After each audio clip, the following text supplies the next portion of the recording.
September 27, 2020, the beginning of large-scale hostilities of a new type. This is a mixture of classic proxy hybrid wars and attacks by terrorist groups.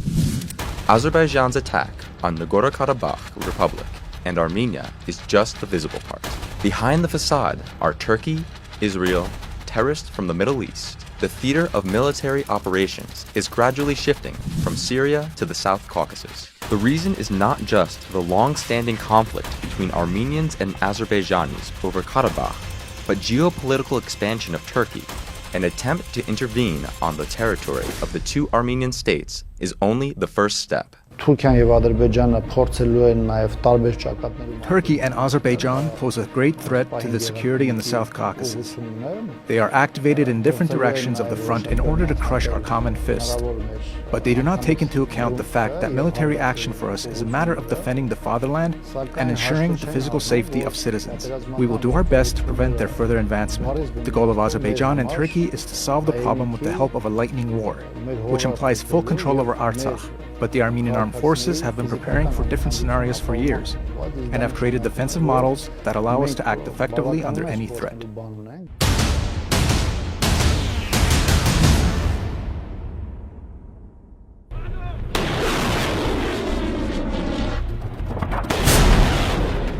Turkey, through Azerbaijan, with the involvement of its regular officers, mercenary militants from Syria and Libya, as well as Israeli specialists, with their high-tech weapons, is trying to achieve the ultimate goal. This is to push Russia out of the region, rebuild the zone of influence, and spreading neo-Ottomanism to achieve the cherished dream, to create Great Tehran.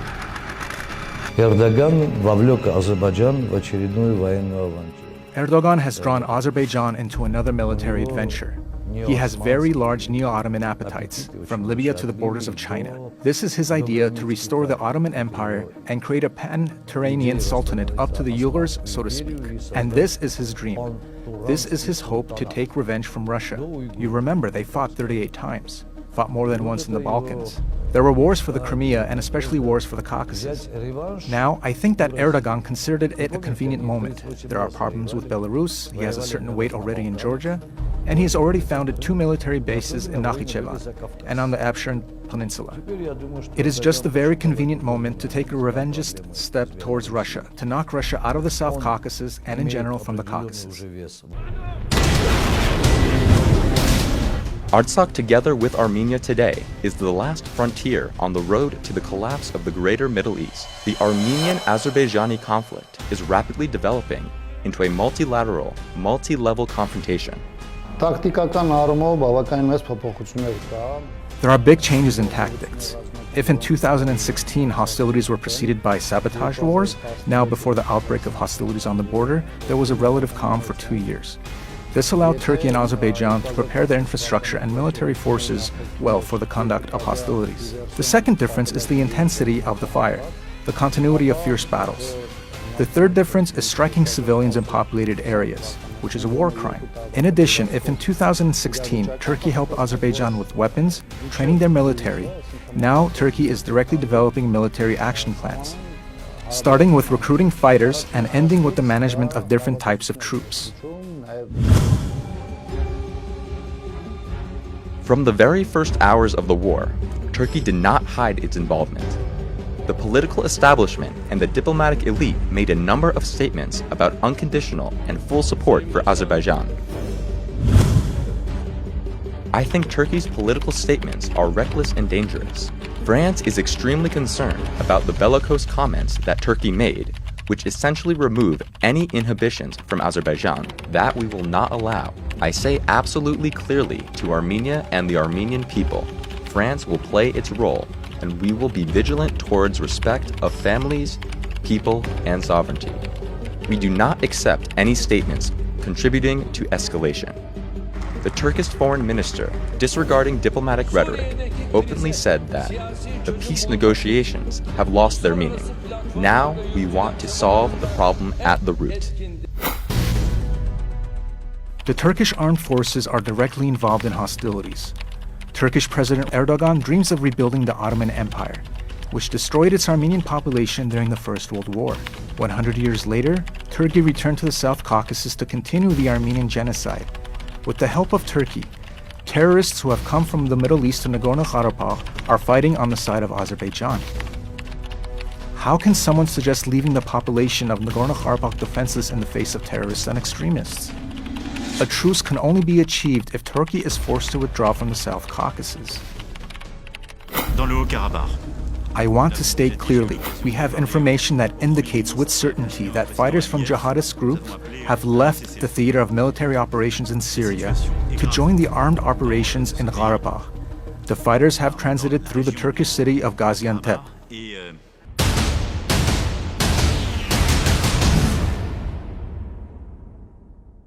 First, the OSCE Minsk group tried to cool the militaristic fever of the Turkish-Azerbaijani tandem, and then the leaders of the co-chairing countries circulated a joint statement.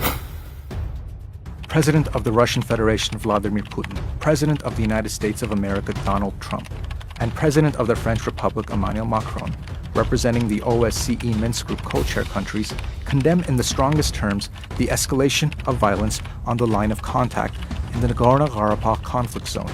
We mourn the victims and express our condolences to the families of those killed and wounded. We call for an immediate end to hostilities between the armed forces of the parties involved. We also call on the leaders of Armenia and Azerbaijan to immediately undertake commitments in good faith and without putting forward preconditions to resume negotiations on the essence of the settlement with the assistance of the OSCE Minsk Group co-chairs. In response, the Turkish president said that for 30 years the OSCE Minsk Group was unable to resolve the Karabakh issue, and today it is trying to find a way to an armistice. It is unacceptable. Erdogan also noted that he discussed the situation with the presidents of Russia, the United States, and France, but there was no result.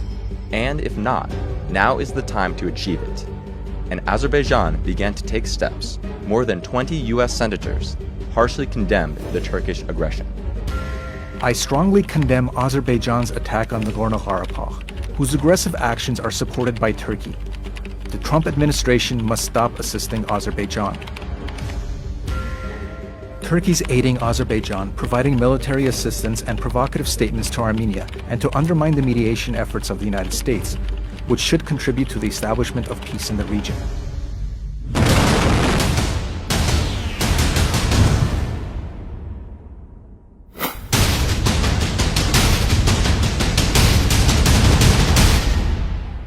The Third Karabakh war zone once again clearly proved that it is impossible to live in peace next to Azerbaijan. Finding a common language is unrealistic. They lack universal human values and humanism. Attacks are carried out along the entire length of the front line. The targets of the Azerbaijani Turkish military were not only the positions of the Artsakh Defense Army, but also civilians, as well as journalists working in the combat zone. Among the civilians, there are killed and wounded.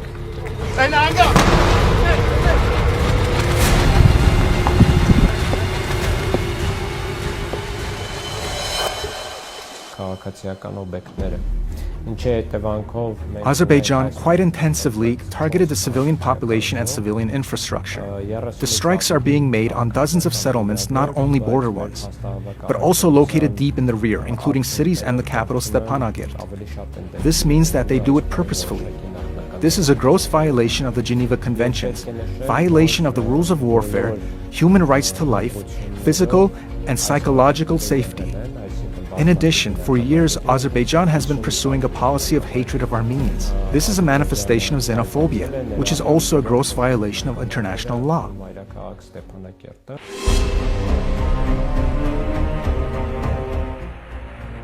The Office of the Ombudsman of Artsakh is collecting facts and evidence of Azerbaijan's attack on the civilian population and violation of international humanitarian law. The relevant reports will be sent to the UN, the European Court of Human Rights, and other international institutions. 2016 թվականի ապրիլի In April 2016, Artsak's human rights defender submitted a report to international structures on the atrocities then committed by Azerbaijan. However, the reaction, legal or political assessments of the international community were unsatisfactory. In addition, in this they have their share of the fault. After all, the lack of a proper assessment of what happened in April 2016 led to the fact that now Azerbaijan is violating international law with greater cruelty. I believe that the international community must exert on the state of Azerbaijan more tangible pressure.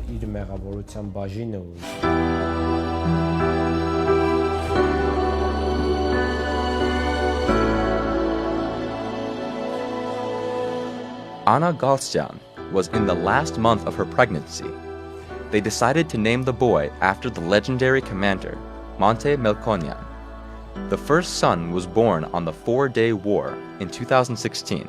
On September 27th, on the first day of hostilities, she moved to her native village of Matagis. Her husband, a military man, returned home for a short time to visit his relatives. The massive shelling began about 7:30 in the morning.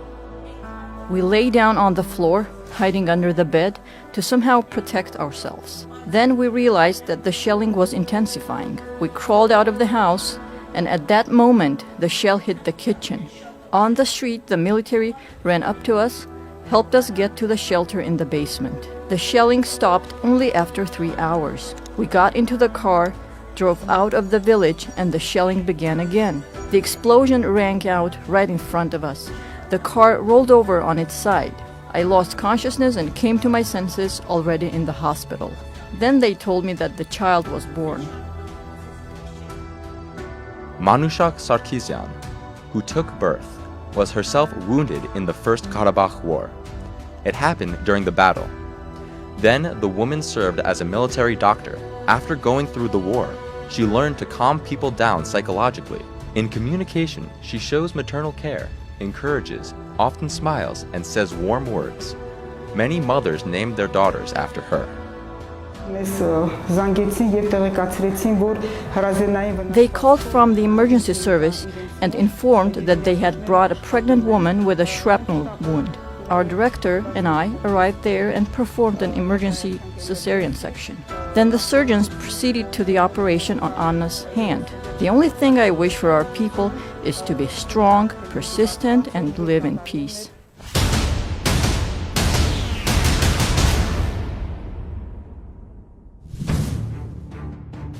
Azerbaijan uses its entire arsenal, long-range howitzers and artillery installations, multiple launch rocket systems, Grad, Smerch, Uragan, heavy fire systems, Sansapelk, ballistic missiles, prohibited cluster bombs, tanks and armored personnel carriers, airplanes, helicopters, reconnaissance and attack drones. The Armenian armed forces are delivering extremely precise, effective, and tough retaliatory strikes. The enemy suffers huge losses in manpower and military equipment.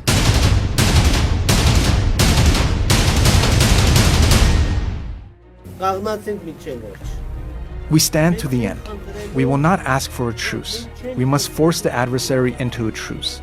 If we ask for a truce, it will be the end of Armenia, not just Artsakh. Because we are fighting not against Azerbaijan, but against Turkey. And Turkey is interested in the whole Armenian world in order to implement its pan-Turkic programs. We will beat the enemy until he sobers up. The future of our country, new generations, and our right to live on this land depends on us. Martial law and general mobilization were declared in the Nagorno-Karabakh Republic and in Armenia. Volunteers from Armenia and the diaspora are arriving in Artsakh. The mood is high, the fighting spirit is high, and they go to the front with songs.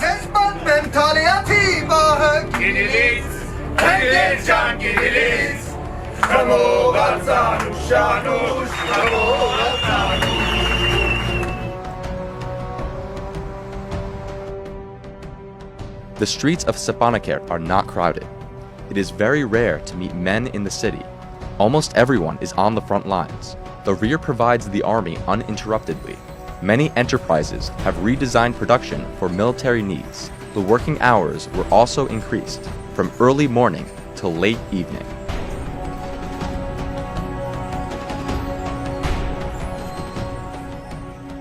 We work in full mode.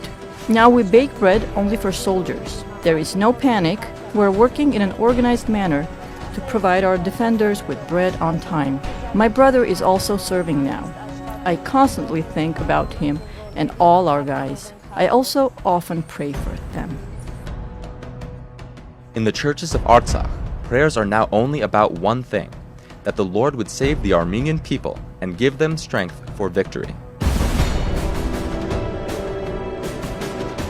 Мы все-то рассчитываем на нашу армию, на ее несгибаемую волю. We all rely on our army, its unwavering will, and we all pray for them that their decisive actions would lead us to an early peace, to a ceasefire. We must force this.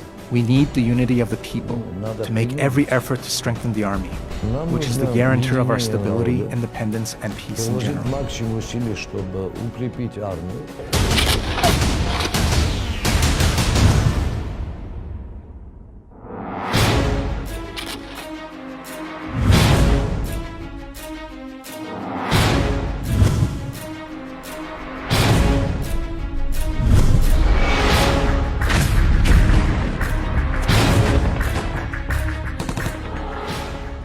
The new war in Artsakh has already surpassed all previous ones in scale. The theater of military operations is gradually moving to the territory of the Republic of Armenia.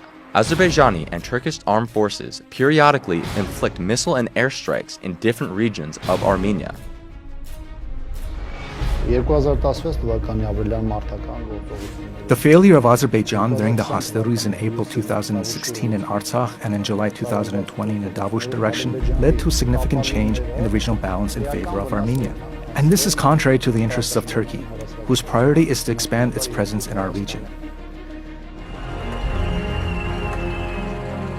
Large-scale hostilities for Armenia and Artsakh escalated into the patriotic war. All of the people rise to defend the motherland. The battle motto on everyone's lips is, "We will win." There is simply no alternative. Armenians will not allow a new genocide anymore. Мы уже несколько тысяч лет живем на своей исторической родине, на своей земле. We have lived for several thousand years in our historical homeland, on our land, and we have fought liberation wars for many centuries, defended our life, our faith, and identity. And the same thing continues today. And unfortunately, we are again forced to take up arms to defend our right to life on our historical land. На своей исторической земле. Get out!